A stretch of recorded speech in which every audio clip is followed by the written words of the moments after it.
Dia, Shalom, aqui é seu amigo professor Kleber Guedes. Hoje eu quero falar com você sobre o seguinte argumento. Algumas pessoas argumentam que no caso de Atos capítulo 15, versículo 19, quando ali está escrito que os gentios que convertiam-se a Deus deviam se abster de algumas coisas, dentre elas o sangue. Lucas então está nesse texto proibindo os gentios, como os judeus também, a não usar o sangue como um medicamento, né? Ou serem medicados com sangue. Não usar o sangue para fins medicinais.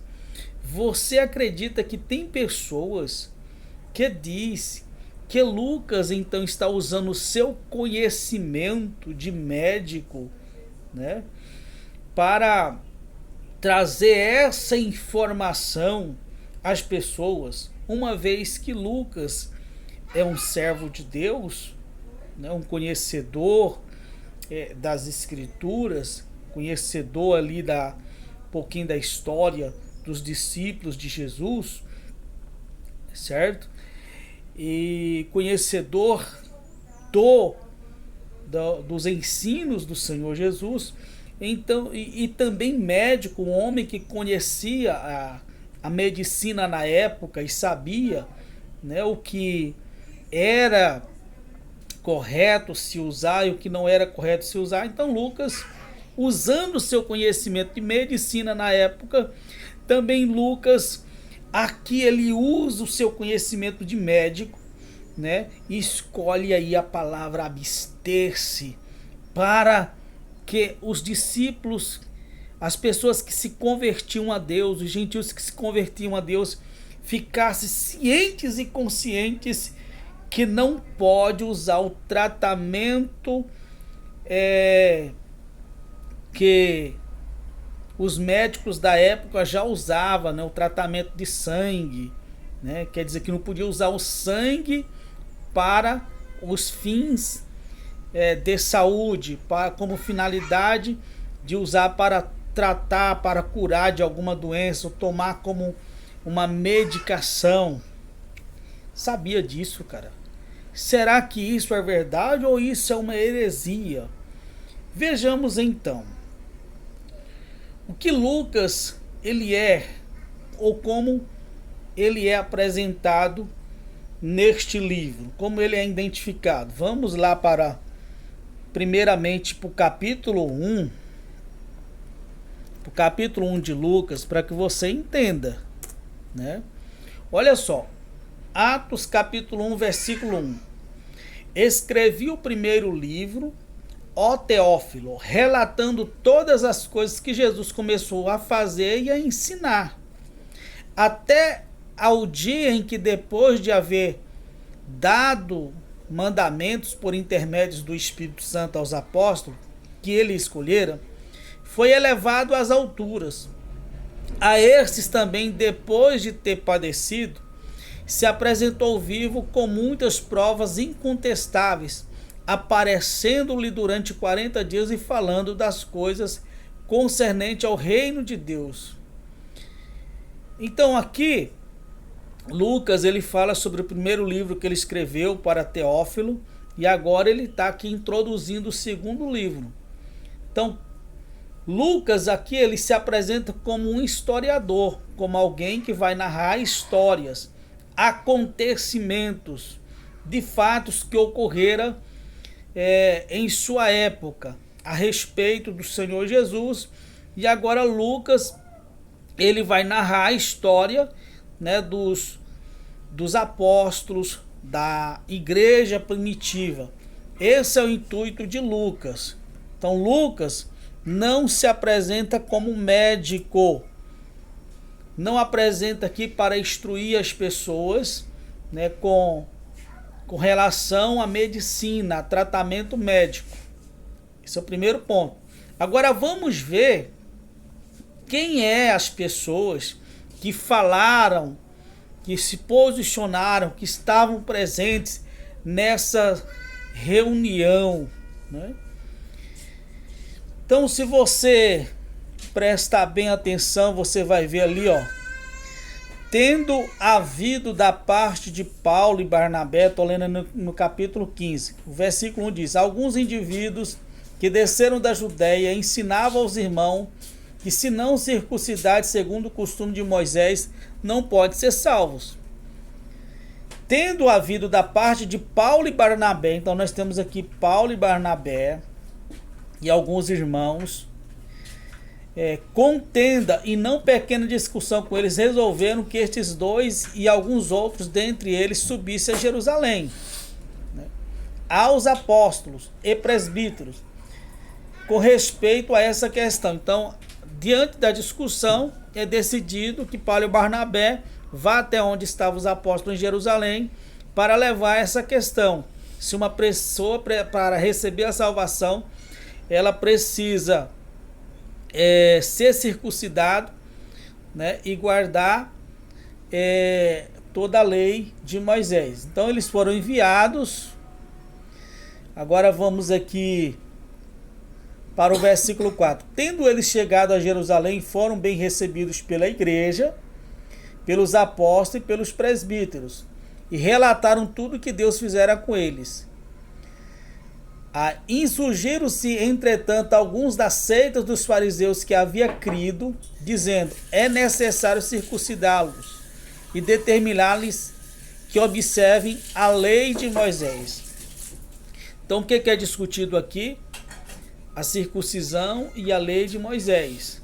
Então, havia uma parte de grupo de fariseus que creram no Senhor Jesus, que entendiam e defendiam que os gentios tinham que ser circuncidados e guardar toda a lei de Moisés. Isso é, os mandamentos que estão lá na Torá, nos 5 primeiros livros.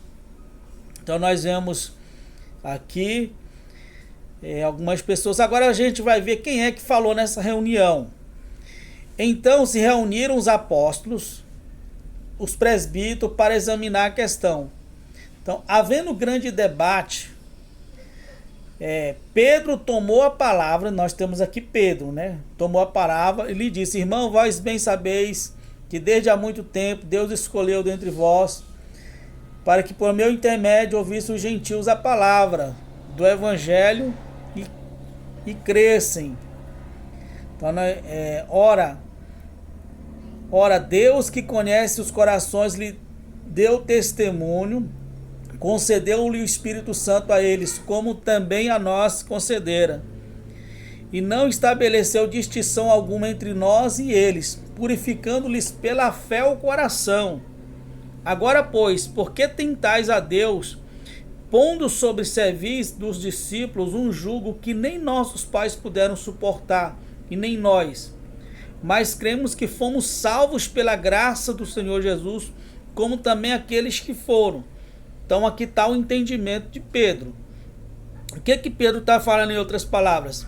Que não há uma necessidade que o gentio seja circuncidado e venha guardar todos os mandamentos da lei, porque eles receberam o Espírito Santo, logicamente foram salvos, né, através da fé no Senhor Jesus. Vamos ver agora quem que fala. Então nós já vemos aqui Paulo, vemos Barnabé, né, vemos os fariseus e vimos Pedro falando agora. Agora vamos ver quem que aparece. Toda a multidão silenciou, passando a ouvir a Barnabé e a Paulo. Então agora Barnabé e Paulo, que contando quantos sinais e prodígios Deus fizera por meio dentre os gentios. Depois que eles terminaram, falou Tiago. Então, vemos Pedro, Tiago, os fariseus, Barnabé, né, Paulo, e agora quem fala? Tiago. Falou Tiago dizendo: irmãos, atentai às minhas palavras, e expôs Simão como Deus primeiramente visitou os gentios a fim de constituir dentre eles um povo para seu nome. Conferem com isso as palavras dos profetas, como está escrito: cumpridas essas coisas, voltarei e reedificarei um tabernáculo caído de Davi, levantando as suas ruínas e restaurá-lo-eis, para que os demais homens busquem o Senhor e também os gentios, os quais têm sido invocado o meu nome. Diz o Senhor, que faz essas coisas conhecidas nos séculos. Olha o versículo 19, palavra de Tiago. Pelo que eu julgo que não devemos perturbar aqueles que dentre os gentios se convertem a Deus, mas escreva-lhes que se abstenha das contaminações dos ídolos, bem como das relações sexuais ilícitas, da carne de animais sufocados e do sangue. Porque Moisés tem em cada cidade, desde os tempos antigos, os que pregam nas sinagogas, onde é lido todos os sábados. Então, quem traz essa informação sobre mandamentos que estão lá na Torá, que o gentio que se convertiam a Deus tinha que praticar, a partir desse momento, é Tiago. Não foi Lucas que falou isso. Aqui nem aparece Lucas discutindo. O que Lucas faz é narrar a história que aconteceu. Lucas apenas narra a história que aconteceu.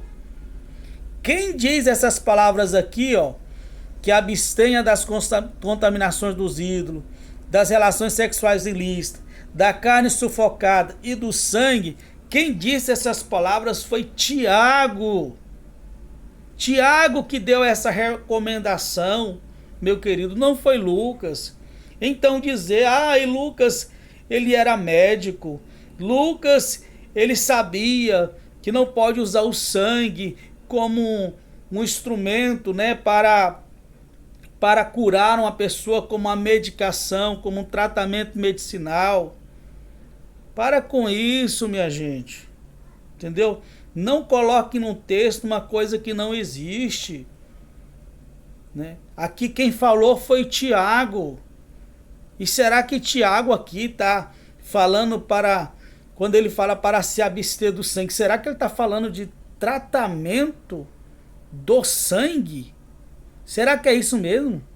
Será que quando Tiago refere esse mandamento de não usar o sangue, de se abster do sangue, ele está falando de tratamento médico, de transfusão de sangue ou de outro tipo de tratamento médico? Será que é isso mesmo? Nós vamos ver aí. Vamos depois gravar outros vídeos, né, falando sobre esse assunto, certo? Se transfusão de sangue ou qualquer outro tipo de tratamento ao ser humano com sangue, se é bom, se é ruim, se tem outro tratamento melhor ou pior, isso aí é outra coisa. Agora dizer que aqui ele está falando de abster-se do sangue porque não pode usar o sangue como tratamento médico, será que é isso mesmo? Rapaz, eu digo uma coisa, viu? A religião cega as pessoas. E as pessoas, elas deixam que a elas sejam ensinadas heresias e vão ensinando heresia aos outros. Porque não para refletir, como eu já disse para você. Pessoas que dizem que não pode fazer transfusão de sangue, usam o texto de Atos 15 e 19 para dizer que ali esse texto está proibindo esse tipo de tratamento, certo? E uma das razões, das fundamentações que eles apresentam é dizer o seguinte: Lucas é médico. É uma das fundamentações, é um dos argumentos que eles usam. Não, Lucas era médico. Então Lucas sabia que não se pode usar. Lucas, na cabeça deles, Lucas tinha um conhecimento já que se usar o sangue não é uma coisa boa para a saúde. Ou se ele conhecia a Torá, os mandamentos do Eterno. Então lá na Torá, Lucas sabia que a Torá proíbe usar o sangue para tratamento da saúde. É isso aí, vamos que vamos. Se não é inscrito no nosso canal, se inscreva, deixe o seu like e compartilhe aí com outras pessoas. Você que pensa ao contrário, que entende ao contrário, pode gravar um vídeo e mandar aqui pro canal aqui, explicando, que a gente posta, tá bom? Shalom!